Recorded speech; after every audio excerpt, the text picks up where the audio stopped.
Welcome back. It is time for one of my favorite segments of the show, where we learn how simple it is to live in a happier, healthier environment with Hetty Salerno, Chief Decision Maker and ELT for Inside Plants based out of Corona.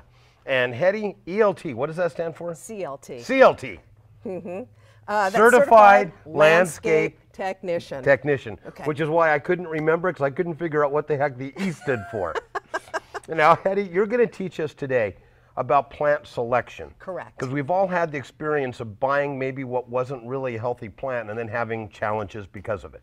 Exactly. The first thing we want to cover is, okay, so you've decided now you want a plant. One of the first things you need to decide is, where in the room am I going to put this plant? That's very, very the first thing that you want to think about. Oh, really? Absolutely, because you want to know if it's going to go to the north window, if it's going to be across from a south window. You want to know where your plant's actually going to be put, and then you can select the appropriate plant for that area. So that's the very first thing we want to do. Okay. So when you're looking at your lighting, you want to know that your north-facing light is going to be your lowest light of all. So you want to look in the low light plants. Then you want to go to your east-facing window, because that's going to be some nicer light. It's not near as heavy and as hot as your west or your south. So you can go with maybe medium light plants. You can even do that in a south-facing window, as long as it's not too close up to a window. West is going to be another kind of a nice light. But again, it's going to get hot, because the west light's really hot, and your south light is the most intense light. You need to have a plant that's going to be durable for heat and for the hot, and for the light that it's going to put out, especially if it's right near a window.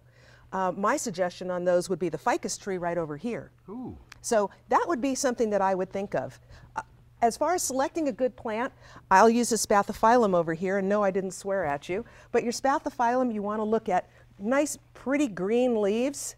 You want to make sure that they have no spots on them, no diseases. You want to make sure that the growth is larger than the new growth is larger than the older growth. Oh, interesting.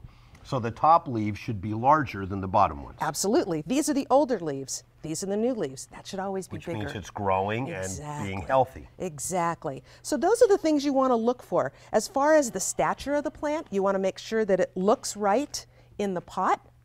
You want to make sure that the plant's not too overgrown. You want to make sure that it's not too thin. If it's too thin, it's never going to get fat. Now, Hetty, if someone wants more information on this or anything else that has to do with plants, how do they get a hold of you?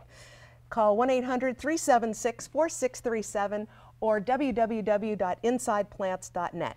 Insideplants.net. That's it. Thank you, Hetty.